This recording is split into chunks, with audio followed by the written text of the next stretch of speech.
وقال قرينه هذا ما لدي عتيد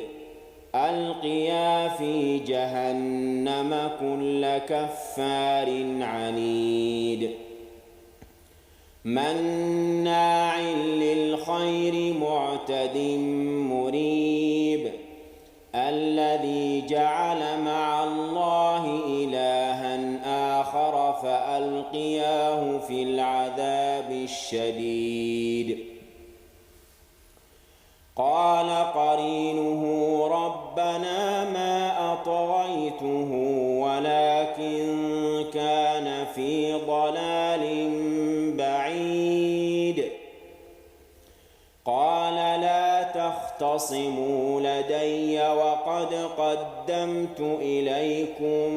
بالوعيد